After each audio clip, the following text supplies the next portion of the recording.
এবার শুনুন শ্রী শ্রী মায়ের কণ্ঠে মায়ের ভাষণ। যুগ ঈশ্বর পরম পিতা পরম ব্রহ্ম পরিত্রাতা শ্রী শ্রী ঋষিকৃষ্ণদেবের শুভ আবির্ভাব তিথিকে স্মরণ করে তাঁর শ্রীপাদ পদ্মে জানায় আমার অনন্ত কোটি প্রাণের প্রণাম।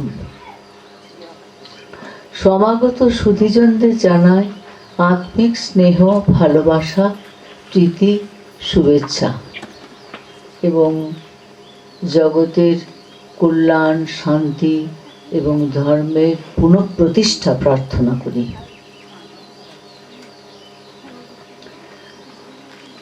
যদা যদা হি ধর্মস্য গ্লানির্ভবতি ভারত অভ্যুত্থানমধর্মস্য তদাত্মনম সৃজাম্যহম পরিত্রাণায় সাধূনাং বিনাশায় চ দুষ্কৃতম ধর্ম সংস্থাপনার্থায় সম্ভবামি যুগে যুগে। এই সত্য হচ্ছে আরো একবার পরীক্ষিত।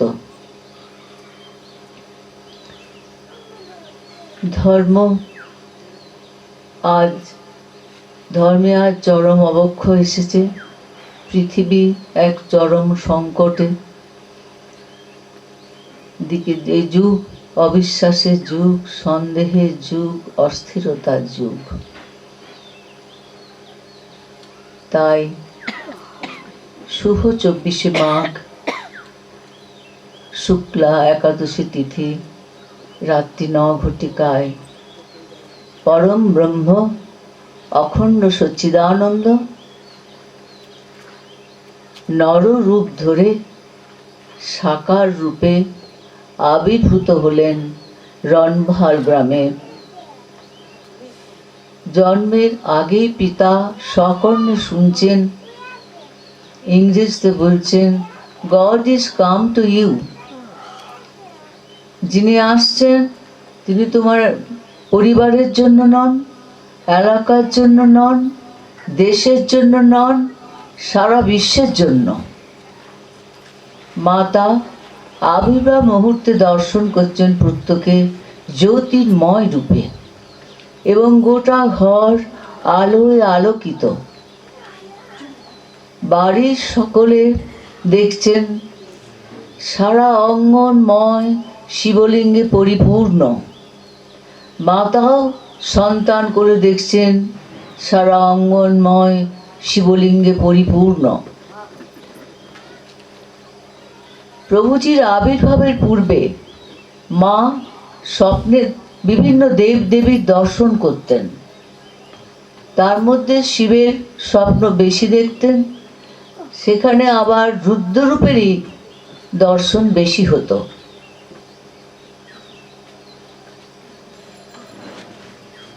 তার বাড়িতে সাধু সন্তদের আসা যাওয়া ছিল।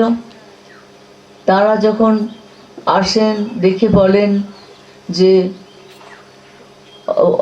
বিরাট সৌভাগ্য হলে তবেই এইরকম দেব শিশু জন্ম নেয়।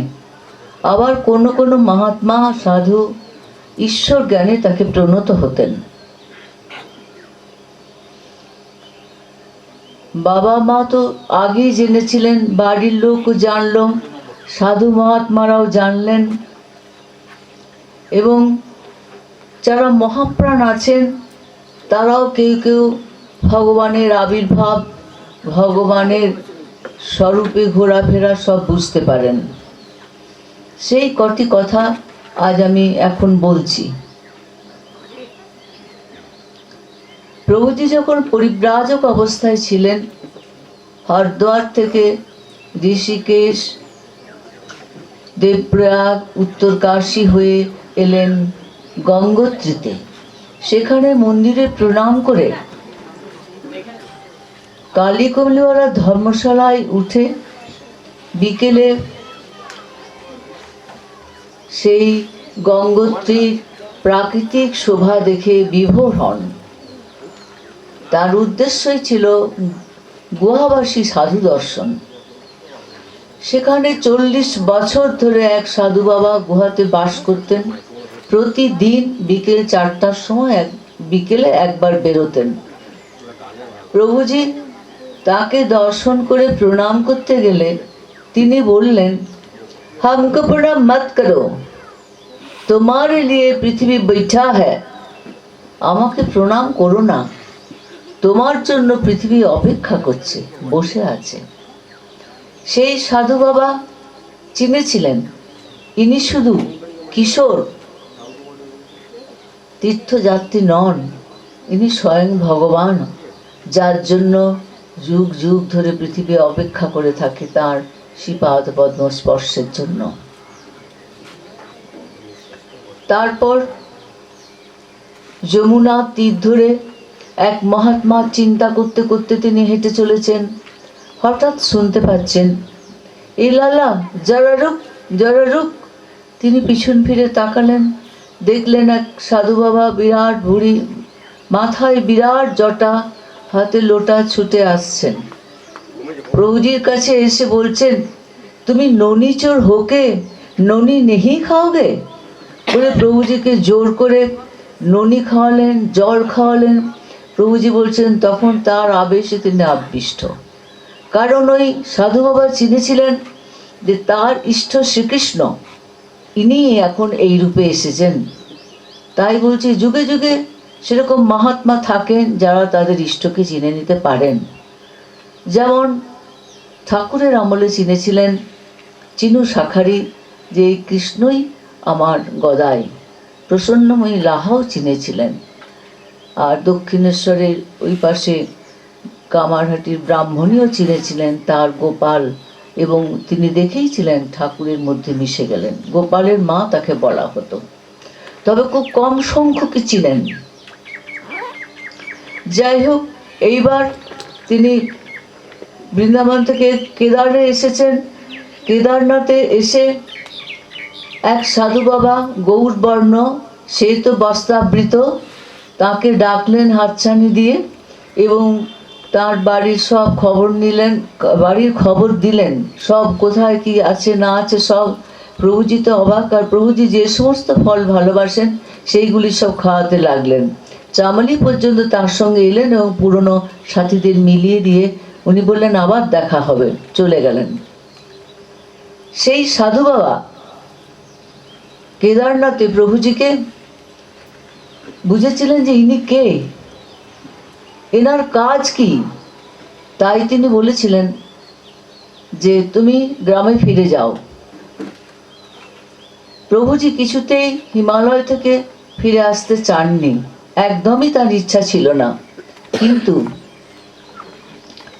ওই সাধু বাবা বললেন, দুটি জিনিস দেখালেন।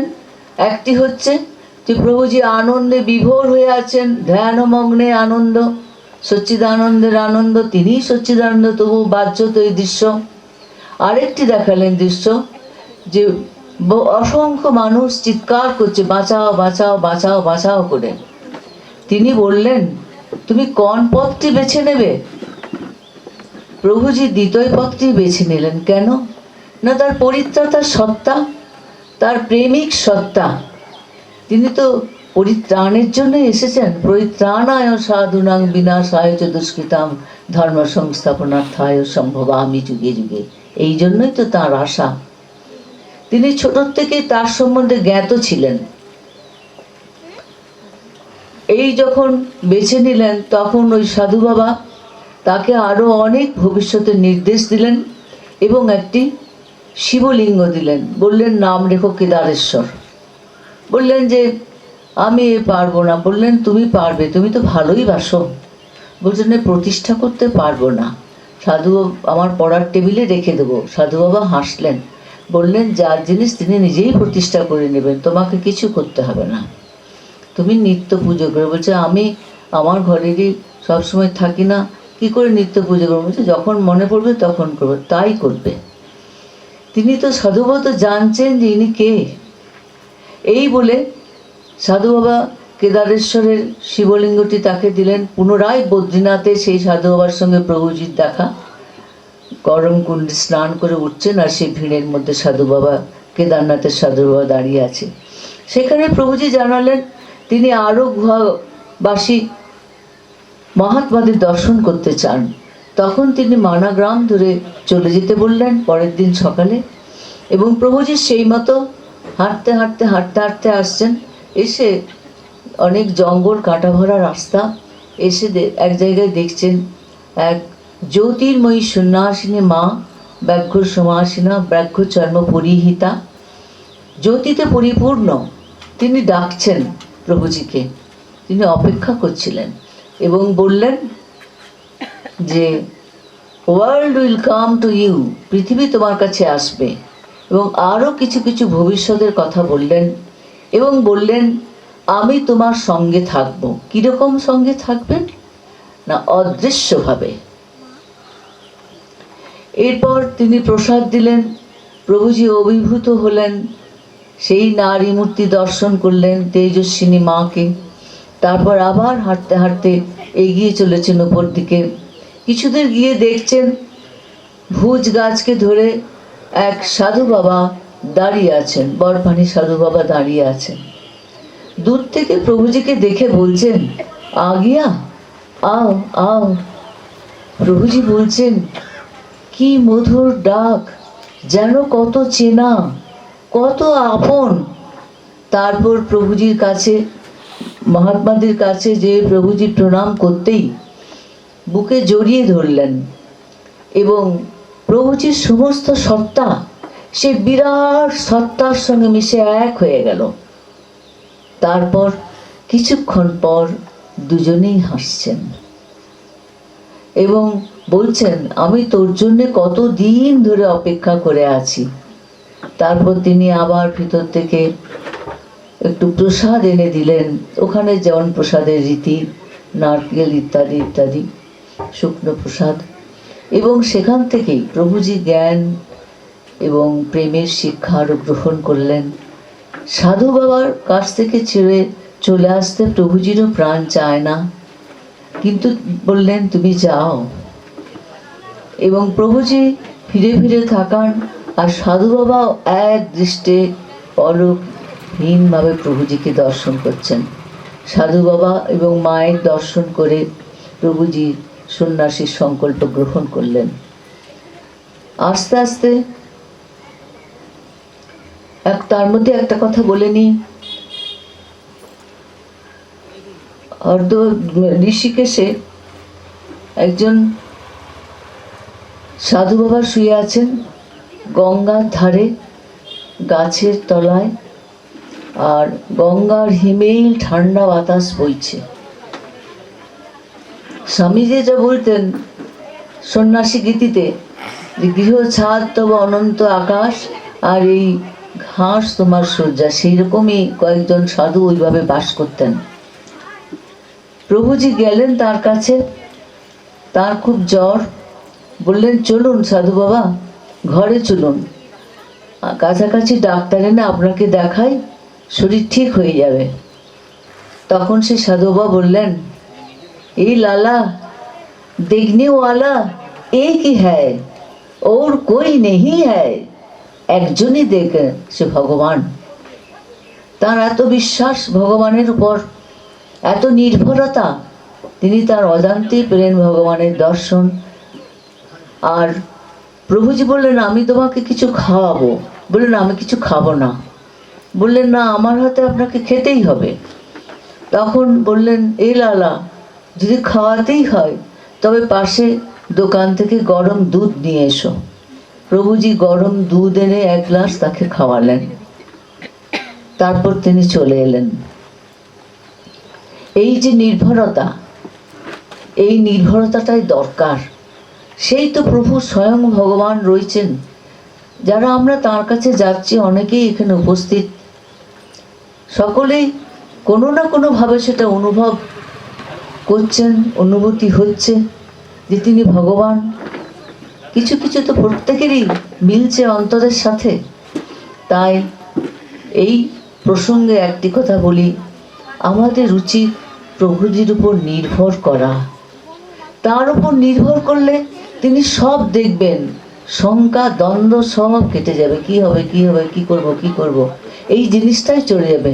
নির্ভর করো আর বলো, প্রভু যা করলে ভালো হয় তাই করো, যেটা করলে ভালো হয় তুমি তাই করো প্রভু। তিনি ত্রিকালদর্শী, আমরা তো ত্রিকালদর্শী নই। আমরা হয়তো ভাবো এইটা করলে আমার ভালো হবে, আমার ছেলের মেয়ের বা আমার পরিবারের যাই হোক, কিন্তু আমরা কি দেখতে পাচ্ছি?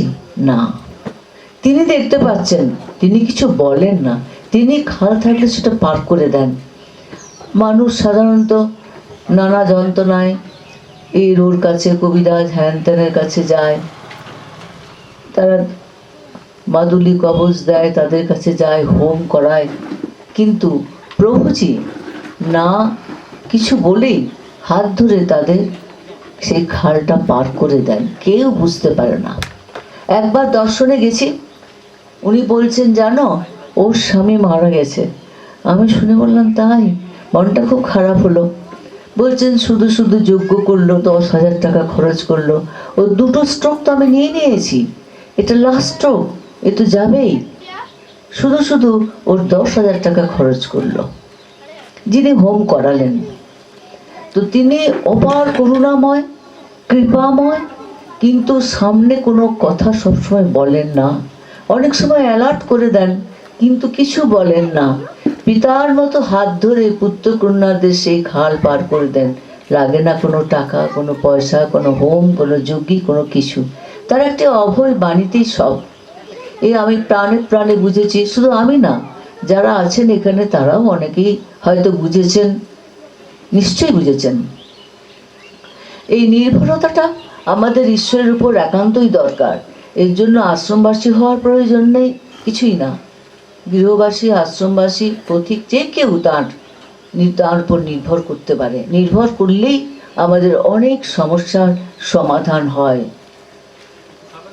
হয়তো অনেকে বলে চট করে নির্ভরতা আসে না, চেষ্টা করতে হবে, অনুশীলন করতে হবে, করতেই হবে।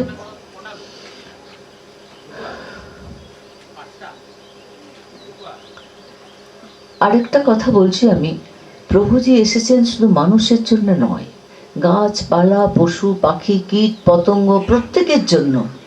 তার যে সৃষ্টি, এই জগৎ তো তাঁর সৃষ্টি, সবই তো তাঁর সৃষ্টি। প্রতিশ্রুতির কত কারণে অনেকের কত কিছু প্রতিশ্রুতি করা থাকে, বলা থাকে, সেইভাবেও তাকে আসতে হয়, সে প্রতিশ্রুতি পালন করতে হয়। একদিনের একটা ঘটনা বলছি, যে নিমিত আশ্রমে একজন দূত সেখানে গেছে, বেদান্ত কুটিতে বসে আছে। তখন আশ্রমে ময়ূর থাকতো, একটি ময়ূর এসে প্রভুজির কাঁধে চেপে গেল। উনি বলছেন দেখো, পশু পাখি চিনতে পারছে, কিন্তু মানুষ চিনতে পারছে না। প্রভুজি যখন তার কুটিয়ায় সমাধিতে থাকতেন, তখন এমন একটা ব্যবস্থা ছিল, বিশেষ ভক্ত বাইরের থেকে অর্গলকুলে ঢুকতে পারতেন। তখন তার সমাধি অবস্থা সবাই তো জানা ছিল না, সবাই জানতেও না, বুঝতেও না।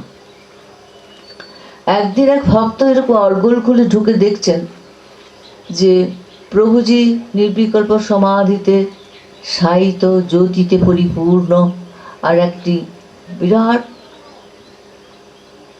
গোখ্র সাপ, ধূসর এবং সাদা রঙে মিশানো, তার মাথার উপরে এরকম করে প্রভুজিকে রক্ষা করছে, কোনো কিছু যেন আসতে না পায়। তখন তো ওই মাটির ঘর, ওইতে থাকতেন তিনি কুঠিয়ায়। যাই হোক, এ সর্পরাজও ঈশ্বর কর্তৃক বা পরমাত্মা কর্তৃক আদিষ্ট হয়েই তিনি তার প্রভুর রক্ষার কাজে রত রয়েছেন। ভক্তটি আর্গল খুলে ঢুকতেই ওই রকম দেখতেই সাপটি আস্তে আস্তে আস্তে আস্তে বেরিয়ে গেল, তার ডিউটি শেষ। আরেকজন এসেছে প্রভুজিকে দেখবার, তিনি চলে গেলেন। আরো একদিন সকালে একটা চিৎকার শব্দ আসছে দূর থেকে। প্রভুজি বললেন দেখো। যে দেখে ভক্ত যে গয়লা খুব চিৎকার করছিল, কেন না আমি দুধ এনেছি, 2টো সাপ এখানে এই গেটে আগলে ছিল। তখন সরে গেছে। সব শুনে প্রভুজি বললেন ওরা আমাকে পাহারা দেয়। শিবের কাছে তো সাপ থাকে, শিবের মাথার উপরে সাপ ফোনা তুলে কত রূপার ইত্যাদি দেখাচ্ছে বা ফটোতেও দেখাচ্ছে। এইভাবে সাপও তাকে দেখতেন। তিনি যে শিব ও শম্ভু, অখণ্ড সচ্চিদানন্দ, যে যেভাবে দেখবেন সে সেইভাবেই পাবেন। কৃষ্ণ রাম যাই হোক, রামকৃষ্ণ যেভাবেই চাইবেন সেইভাবেই পাবেন, কারণ তিনি যে যেভাবে চায় তার কাছে সেইভাবেই প্রতিভাত হন। আমি কিভাবে চিনলাম প্রভুজিকে? আমি ঋষিকেশ থেকে এসে জনৈক সতীর্থের নিকট জানলাম যে উনি আমাদের ঠাকুর। তার আগে ওনার কথা শুনেছিলাম, শ্রদ্ধা ছিল, কিন্তু ওনার কাছে যাব এমন কোনো ভাবনা ছিল না। যখনই শুনলাম উনি আমাদের ঠাকুর, তখনই একবারে কান্নায় ভেঙে পড়লাম যে ঠাকুর তুমি এত কাছে, তুমি এত কাছে থাকতে আমি এত কষ্ট পেলাম, এত ঘুরে ঘুরে বেড়ালাম। তারপর স্নানান্তে জপ করতেই দেখছি এতদিনে যে তাকে পাওয়ার জন্য যে বেদনা মেঘ হয়ে জমেছিল তা যেন বর্ষা হয়ে দুধারা বইতে লাগলো, মালা ভিজতে লাগলো, জপ আর হয় না, আঙুল দানা গনে না, শুধু প্রভু প্রভু প্রভু এই অন্তর থেকে উঠে আসছে। তখন ভাবলাম একশর জপ তো করতেই হবে, ইষ্টমন্ত্র হচ্ছে না কেন? পুনরায় চেষ্টা করলাম, কিন্তু সে একই নীরবে প্রভু প্রভু প্রভু প্রভু করে সেই 108 জপ শেষ হলো। প্রভু কেন কেন প্রভু প্রভু হচ্ছে, কেন ইষ্টমন্ত্র হচ্ছে না? সেই ইষ্ট যে এসে গেছেন, সেই ইষ্ট যে বর্তমান, তাকে পাবার জন্য তো এতদিন এত জপ, এত ধ্যান, এত পূজা অর্চনা, এত অশ্রু বরিশন, তিনি তো উপস্থিত। তাই অন্তর থেকে উঠে আসছে প্রভু প্রভু। এই জানলাম, এইভাবে তাকে প্রথম জানলাম। পরে শঙ্কা এলো যে সতীর্থের যদি ইষ্ট চিনতে ভুল হয়ে থাকে তাহলে আমারও ইষ্ট চিনতে ভুল হয়ে যাবে। তাই আত্মালয় চেনা দরকার, সত্যিই কি উনি আমার ঠাকুর, সত্যিই কি উনি আমার ইষ্ট? আজকাল তো সবাই বলে বেড়াচ্ছে ঠাকুর, আমি ভগবান, আমি ভগবান, এমনকি কোর্টে বলছে প্রমাণ দেবো আমি ভগবান। তখন এমন অবস্থা, আমি যখন প্রভুজিকে ঈশ্বর বলে ঘোষণা করছি তখন অনেক কেউ কেউ বলতো দেখুন আবার ওই বালক ব্রহ্মচারীর ওই রকমের মতো হবে না তো, নানা রকম বলতো। আমি বলতাম কোনো দিনই না, এ বাক্য শাশ্বত বাক্য, আমি যা বলছি সেটা কোনো দিনই অন্য কিছু হবে না। সূর্য যেমন পূর্ব দিকে উঠছে পশ্চিমে অস্ত যায়, ঠিক তেমনি এই বাক্য শাশ্বত বাক্য হয়েই থাকবে। কারণ তখন ভগবানের তো ছড়াছড়ি চারদিকে, সবাই বলছে আমি ভগবান। যাই হোক, তখন যে আত্মালয় চেনা দরকার, ঠাকুরকে বলেছিলাম ঠাকুর তুমি আমাকে বুঝিয়ে দাও, তুমি না বুঝালে আমি বুঝতেও পারবো না, আমি যেতেও পারবো না, তুমি আমার আরতি গ্রহণ করো, সত্যিই যদি তুমি ডনবহালে এসে দেখো আমার আরতি গ্রহণ করো। তো শাস্ত্রে রয়েছে 3টা লক্ষণ আছে ভগবান দর্শনের। একটা জ্যোতি দর্শন, পরদিন পঞ্চপ্রকারে আরতি করছি চোখের জলে, যে ঠাকুর তুমি আমার আরতি গ্রহণ করো যদি সত্যিই তুমি ওখানে এসে থাকো। গোটা ঘর দেখে আলোয় আলোকিত একটি জ্যোতি রশ্মি এসে ঠাকুরের বক্ষে প্রবেশ করলো। বুঝে নিলাম আমারই ইষ্ট, আমারই ঠাকুর, তিনি এসেছেন ওখানে। কোনো দ্বিধা নেই, কোনো সংশয় নেই। দুধারা অশ্রু বরিশন, প্রার্থনা গাওয়া সম্ভব হলো না। পরদিন গীতাশ্রম থেকে একটি ছেলে এসে, তার সন্তান গ্রামেরই ছেলে এসে বলল যে প্রভুজি বলছিলেন মাতৃমন্দিরে খুব সুন্দর সন্ধ্যারতি হয়। এ কথা শুনে আরও কনফার্ম এবং ভগবানকে কৃতজ্ঞতা জানালাম যে প্রভু আমি তো বুঝেইছি তুমি আমার সেই ঠাকুর, এখন তুমি কৃপা করে আরও বুঝিয়ে দিলে, আমার আর কোনো শঙ্কা রইল না। মহাবায়ু উঠল, তারপর যে বলে জগৎ ভুল হয়ে যায় তাই হতে লাগলো। বাসে যাচ্ছি, কোথায় নামবো কোনো ঠিক নেই, নিশানা আছে ঠিক নাম্বার, কিন্তু মনে পড়ে না, চোখে দেখেও বুঝতে পারছি না এটা কোন জায়গা। চক্ষু ইন্দ্রিয় অন্তর্মুখী হয়ে গেছে, কর্ণ ইন্দ্রিয় অন্তর্মুখী হয়েছে, সে তাকেই ছুটছে, তাকেই খুঁজছে, কবে পাবো তোমার দেখা প্রভু, কবে পাবো তোমার দেখা। এইভাবে তার দর্শনের জন্য বিরহ মূর্ছনা, প্রেম মূর্ছনা, ইত্যাদি হতে লাগলো। তার কথা যতই শুনি ততই যেন অন্তর্জগৎ খুলে যায় এক এক করে, এবং তার কৃপায় তিনি সমাধি দান, সাধন জগতের যেটা পরম প্রাপ্তি, একবার নয়, দর্শনের আগে দুবারই দিয়েছেন সমাধি। এতে আমি ঘোষণা করেছিলাম যে তিনি অবতার বরিষ্ঠায়, কারণ এরকম নিদর্শন আমরা অধ্যাত্ম ইতিহাস আলোচনা করলে পাই না, যে দেখা নেই, সাক্ষাৎ নেই, শুধুমাত্র বাক্য, প্রসাদ, পুষ্প, পত্র ইত্যাদির মাধ্যমে যে এই অবস্থা। তারপর যখন দর্শন দিলেন তখন তো মাসাধিকের উপর চলল সমাধি রাজ্যে বিচরণ, কখনো সবিকল্প, কখনো নির্বিকল্প, কখনো এমনি সমাধি। তিনি সুন্দর বুঝিয়ে দিলেন, দর্শনের আগে বুঝিয়ে দিলেন বলেই তো আমার বেড় আরো ভাঙতে সুবিধা হলো।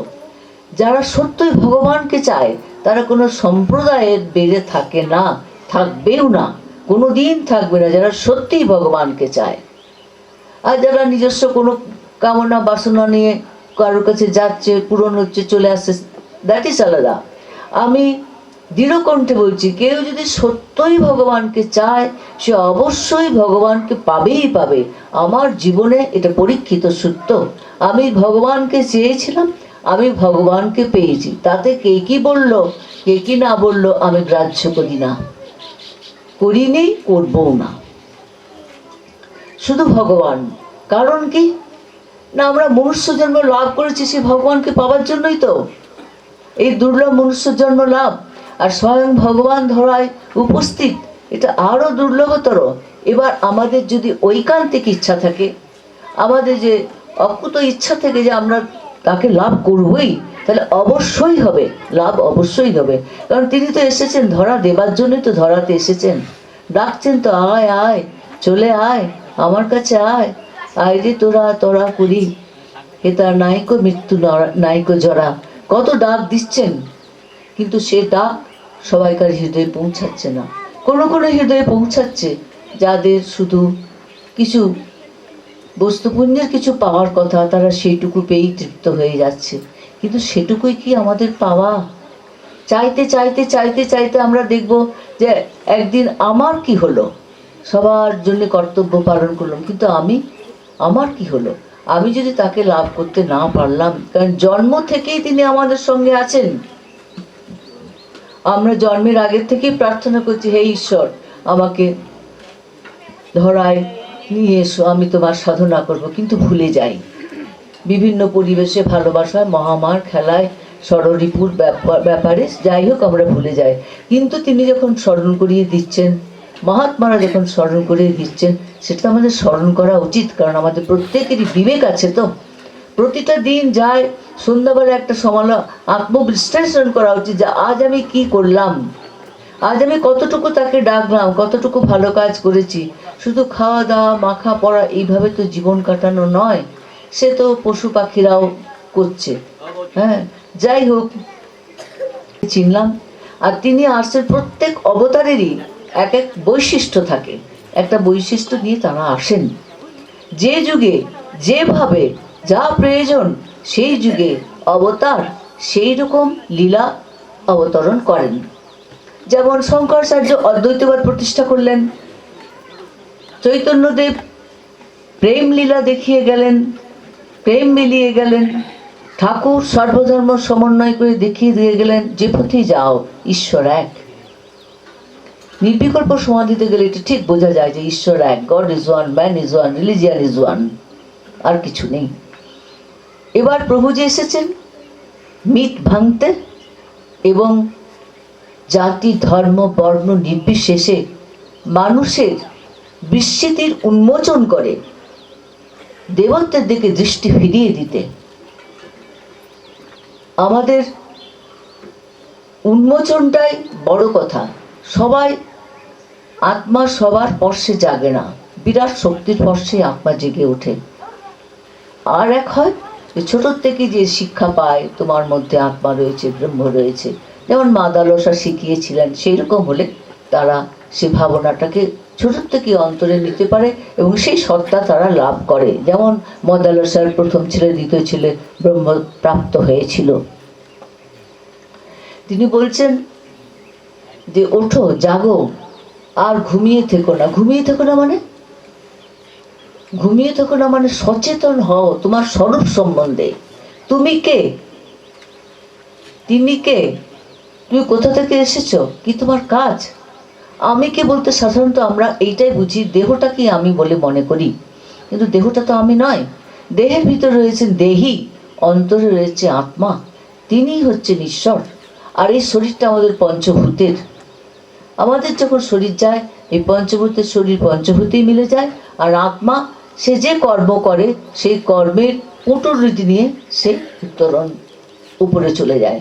আবার সে যেমন কর্ম করেছে, কেউ মুক্ত হয়, কেউ আবার মাতৃগর্ভে ফিরে আসে। যে পুনরপি জননম পুনরপি মরণম পুনরপি জননী জঠরে শয়নম, এইটা হয়। সেই জন্য আমাদের জানা দরকার যে আমি কে। হয়তো সকলেই বলবে এটা কি এত সহজ, কোনো কাজ, সব কাজই কি খুব সহজ? কিন্তু চেষ্টা করলে, অনুশীলন করলে অবশ্যই সেটা হবেই হবে, হবেই হবে। নইলে অনেক অনেক মানুষ হচ্ছেন কি করে, অনেক মানুষ তাকে জানছেন কি করে, সে তাঁর কৃপা তো আছেই। অনেকে মনে করে যে প্রভুর ওর উপর কৃপা বেশি, কিন্তু তা নয়। তার সকলের উপর সমান কৃপা বর্ষণ হচ্ছে। সূর্য যেমন সমানভাবে সকলকে তার রশ্মি বিলিয়ে দিয়ে যাচ্ছে, সূর্য রশ্মি প্রকৃত হচ্ছে। তার বস্তুভেদে আধার ভেদে বস্তুভেদে পার্থক্য হয়। জলে সূর্যরশ্মির একরকম ঘটবে, পদ্ম ফুলে সূর্যমুখী ফুলে আরেক রকম হবে, কাঁসার থালায় একরকম হবে, ভিজা মাটিতে একরকম হবে। কেন না বস্তুভেদ।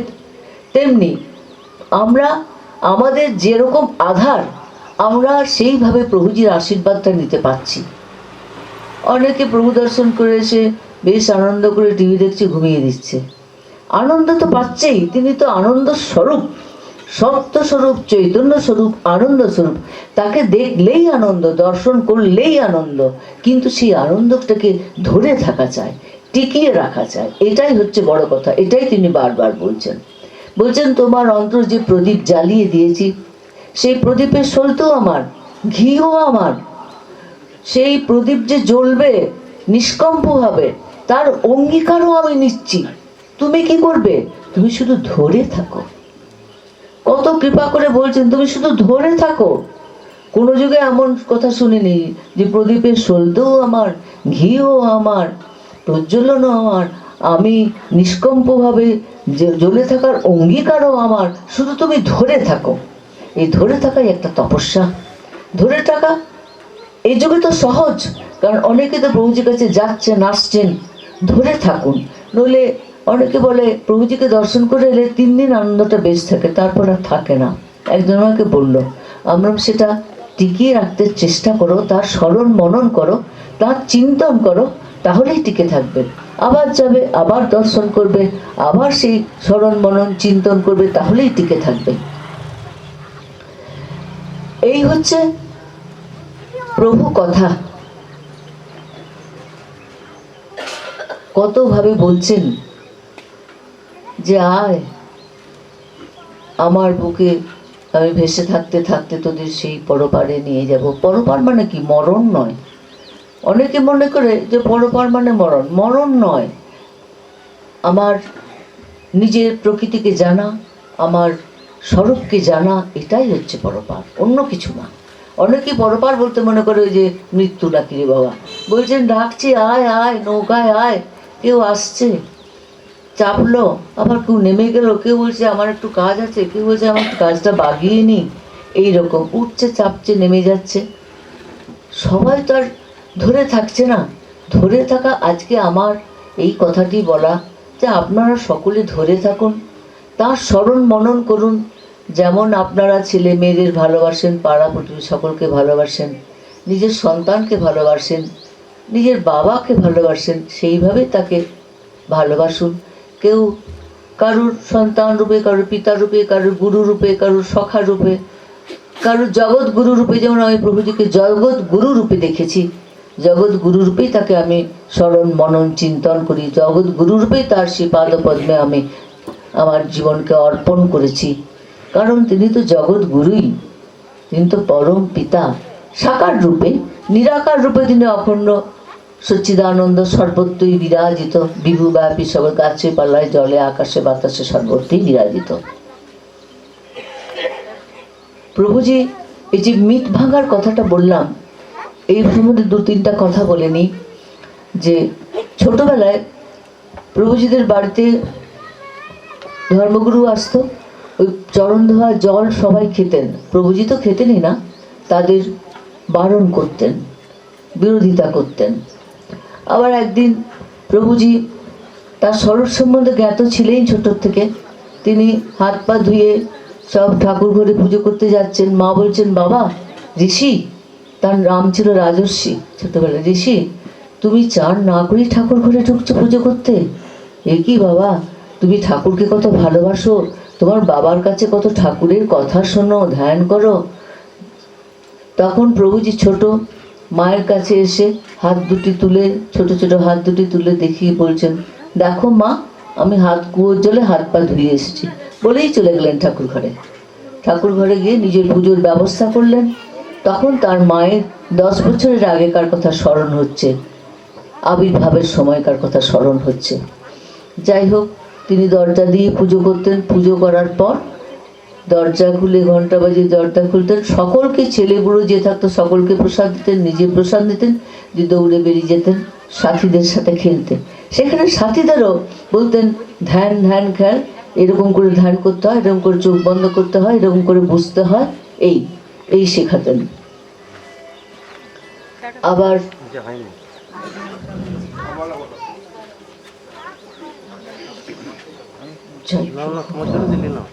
যখন বড় হলেন, কুম্ভের স্নানে এসেছেন, কুম্ভ মেলায় খুব ভিড়, সকলেই সেই সন্ধিক্ষণে স্নান করার জন্য তাড়াহুড়ো করছে।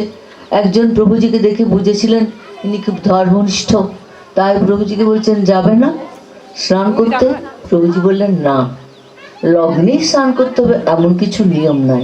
একেই বলছি মিথ ভাঙা, একেই বলছি মিথ ভাঙা। কেন না, তাকে ডাকাটাই বড় কথা। ওই ভিড়ে হুড়বুড় হুড়বুড় করে পড়ে কত মানুষের কত অসুবিধা, সে তো একই। আর তিনি তো নিজেই অখণ্ড সচ্চিদানন্দ। সব ধরায় যখন আসেন, তারা সব কিছুই করে যান, মানুষকে দেখিয়ে যান, শিখিয়ে যান।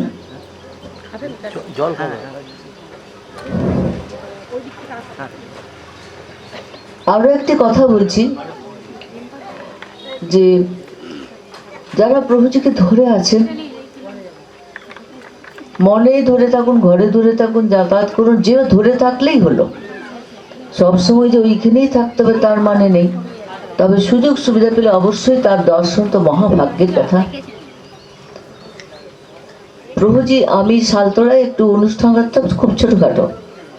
প্রভুজি একবার তার এক সন্তান মারফত বলে পাঠালেন যে পূর্ণিমাকে ভালো করে করতে বলো, আমি আছি।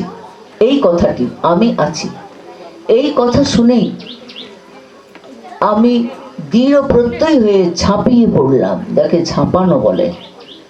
সকালে খবর এলো, দুপুর বেলায় খাওয়া দাওয়া করে এক ভক্তের গাড়িতে বড় ফটো নিয়ে গেলাম, যে সেখানে সালতলায় পৌঁছেই সেখানে গ্রামের যে লাইব্রেরি, রুরাল লাইব্রেরি, সেই লাইব্রেরিতে ভক্তটি লাইব্রেরিটি বুক করে দিল। বুক হয়ে গেল, মধ্যে একদিন, তারপর দিনে অনুষ্ঠান। সব গোছানো বাছানো সুন্দর হয়ে গেল। অনুষ্ঠানও তার কৃপায় সুন্দর হলো। আমারও একটা প্রচেষ্টা আছে, যে আমি যা পেয়েছি, আমি যে আনন্দ লাভ করেছি, সেই আনন্দ আমি সবাইকে দিয়ে যাই, সমাজ পক্ষে দিয়ে যাই, মানব জাতিকে দিয়ে যায়। কিন্তু আজকাল কিছু করতে গেলে, বিশেষভাবে একটা ব্যবস্থা করতে গেলে অর্থের প্রয়োজন হয়, লোকবলের প্রয়োজন হয়। ব্রহ্মজ্ঞান থাকলেই শুধু হয় না, এসব করতে গেলে লোকবল অর্থবল দুটোরই প্রয়োজন হয়। তিনি বললেন, আমি আছি, আর আমার কি চিন্তা। সব জোগাড় হয়ে গেল। একদিন পর সুন্দর অনুষ্ঠান হয়ে গেল। রাস্তার সমস্ত লোক, দোকানদার সবাই বলতে লাগলো, সালতলার বুকে এমন অনুষ্ঠান আগে কোনোদিন হয়নি। কেন? তিনি বলছেন, তিনি করাবেন তো। I shall give you mouth, I shall give you strength.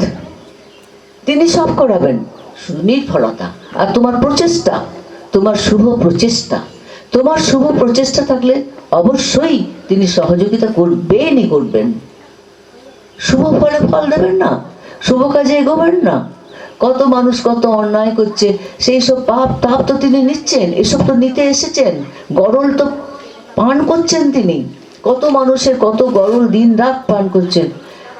একবার একটি মালা আমি প্রভুজিকে দিলাম, দিব্যি তিনি গ্রহণ করলেন। তারপর পাশের বাড়ির একটি মেয়ে একটি মালা দিয়েছিল, সেই মালাটিও দিলাম, তিনি পড়লেন আর হাঁপাচ্ছেন, বলছেন এই মালা পড়লাম আর বিষ গ্রহণ করলাম, এই মালা পড়লাম আর বিষ গ্রহণ করলাম। তখন বুঝলাম যে ঠাকুরের কথা মনে পড়ে গেল, যে ঠাকুর বলতেন না, একটা শশার ভিতরে 16টা বাসনা করে সাধারণত অনেকেই দেয়। তো হয়তো তার কোনো বাসনা কামনা ছিল, তাই কষ্ট। তাই ভগবানের প্রতি শুদ্ধ ভালোবাসাটা দরকার। বাসনা কামনা তো আমাদের থাকবেই, থাকবে না কেন? তবে যতটা সম্ভব আমরা নিজেরা করতে পারি, রোগ হলে ডাক্তার দেখানো, তবে তা শরণাগত হয়েই করবো, সবই করবো, তাকে ছুঁয়ে করবো, তাকে ধরে করবো, কিন্তু করবো আমরা নিজেরা, চেষ্টা করবো। তারপর তার আশীর্বাদ তো আছেই, তার আশীর্বাদ নেই। এই যেমন কৃষ্ণ বলে, যখন শাম্ব গলিত কুষ্ঠ হয়ে গেল, তখন সত্যভামা রুক্মিণী বলল যে আপনি তো সব পারেন, ওকে সারিয়ে দেন, মাথায় হার দেন ইত্যাদি। কৃষ্ণজি বললেন আমার আশীর্বাদ রইল, ও ঘুরে আসুক। কর্মফল এটা একটু ভোগ করতেই হয়। শ্রী মা বলতেন জপ করলে, তাকে ডাকলে কি হয় না, যেখানে কেটে যাবার কথা সামান্য একটা ছোট ফুটে একটু রক্ত বেরোয়। আর উদ্ধব এক জায়গায় কৃষ্ণজিকে প্রশ্ন করছে যে পাণ্ডবরা আপনার এত আপন, আপনাকে ভালোবাসে, বিশ্বাস করে, আপদে বিপদে সবসময় তিনি আপনি, তবু কেন যুধিষ্ঠির পাশা খেলায় হেরে গেল? কেন আপনি সাহায্য করলেন না? আপনার এত স্নেহের পাত্রদের। দ্রৌপদীকে দেখে যখন চুল টেনে দুঃশাসন টেনে নিয়ে আসলে, অপমান করলো, তখন আপনি কেন সহযোগিতা করলেন না দ্রৌপদীকে? সে তো আপনাকে সখা বলে মনে করে ভালোবাসে। কৃষ্ণজি একটু হাসলেন, হেসে বললেন উদ্ধব, আমি তোমার প্রশ্নের উত্তর দিচ্ছি। যুধিষ্ঠির আমাকে বলেছিল যে আপনি পাশা খেলার মধ্যে আসবেন না, আমাকে পাশা খেলার বাইরে রেখে দিয়েছিল, বের দিয়ে দিয়েছিল, আমার কাছে প্রার্থনা করেছিল যে আপনি পাশা খেলাতে আসবেন না। আমি কি করে যাব বলো? যুধিষ্ঠির হাঁটছে, এক এক হাঁটছে, তখন আমার মনে হচ্ছে একবার যদি আমাকে স্মরণ করে তাহলে আমি যাই। আমি যদি যেতাম তাহলে কি শকুনি মামার সঙ্গে পাশা খেলায় এই পরিণতি হতো? হতো না।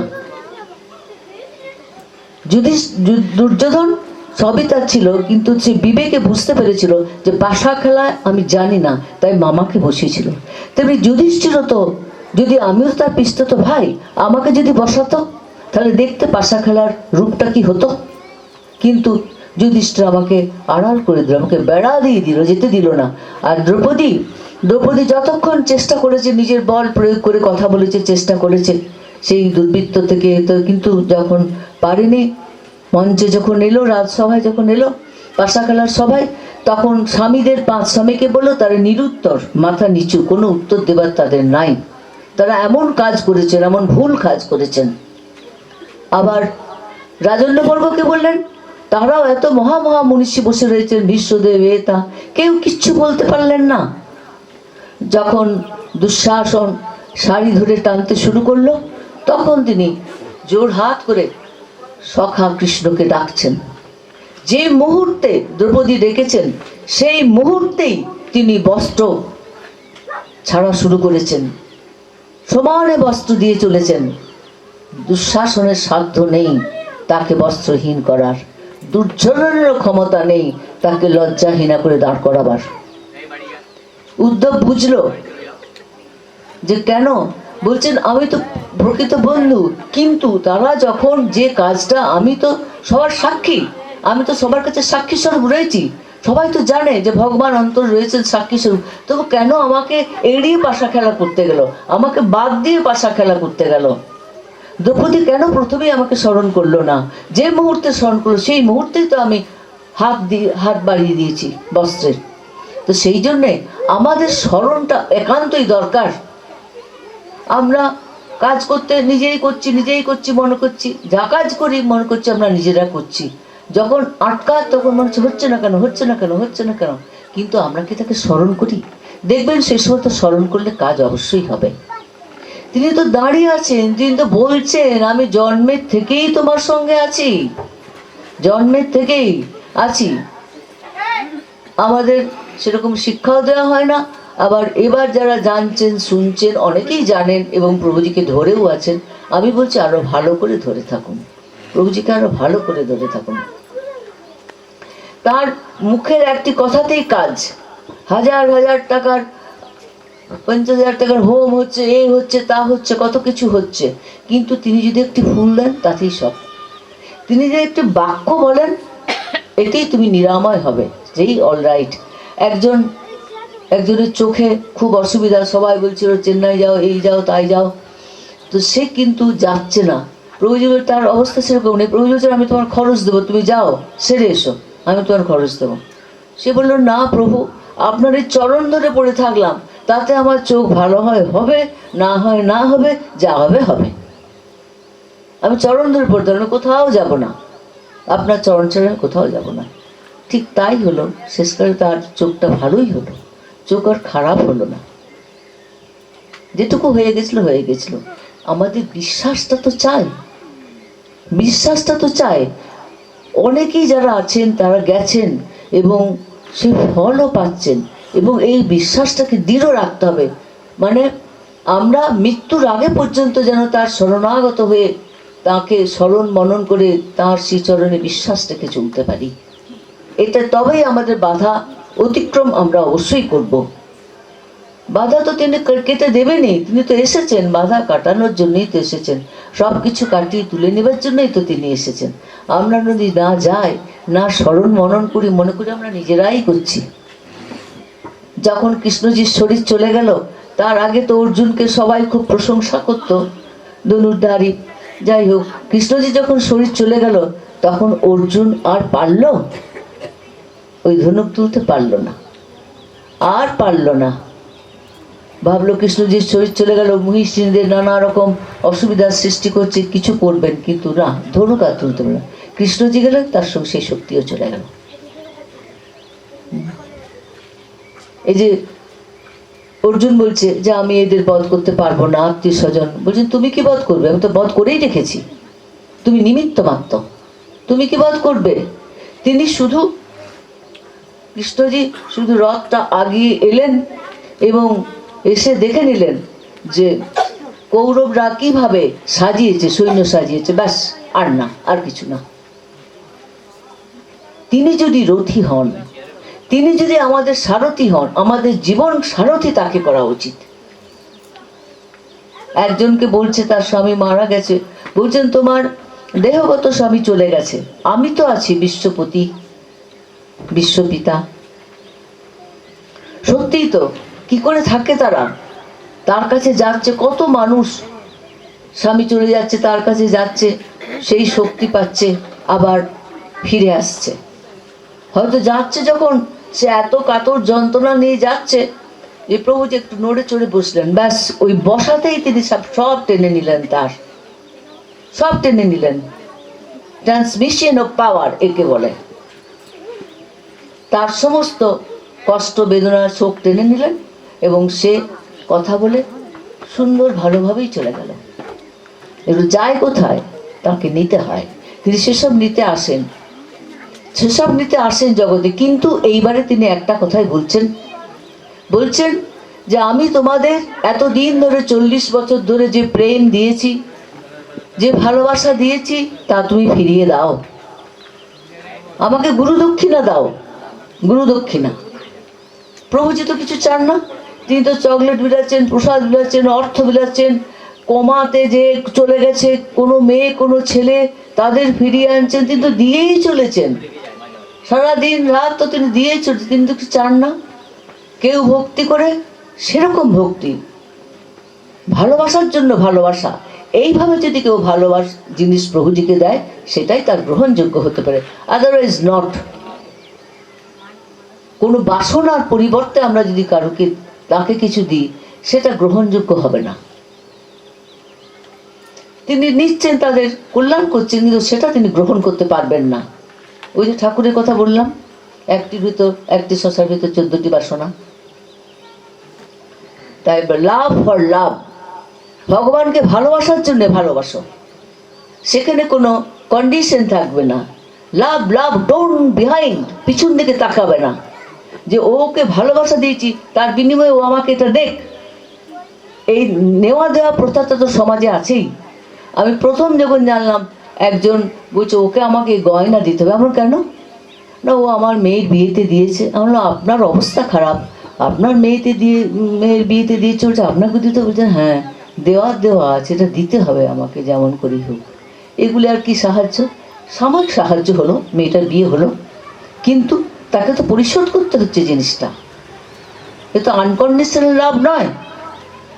আমাদের চেষ্টা করা উচিত আনকন্ডিশনাল লাভ, ভালোবাসবো, বিনিময়ে কিছু চাইবো না, কিচ্ছু চাইবো না। সেটাই হচ্ছে ঠিক ভালোবাসা, সেটাই হচ্ছে স্বর্গীয় ভালোবাসা।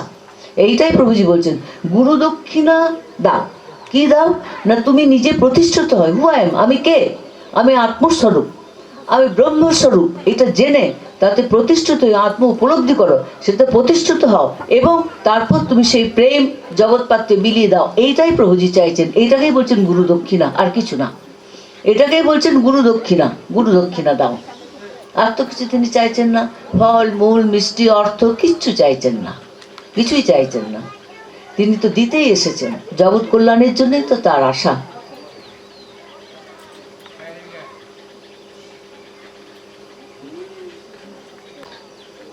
আজ এইখানেই রাখছি, এরপর গীতি আলক্ষ্য আছে।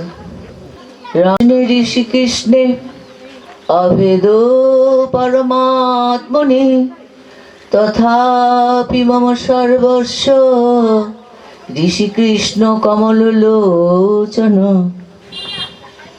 জয়তু প্রভুজি। এখন শুরু হচ্ছে পরমার্থ শ্রী শ্রী প্রভুজির বাণী অবলম্বনে গীতি আলক্ষ্য।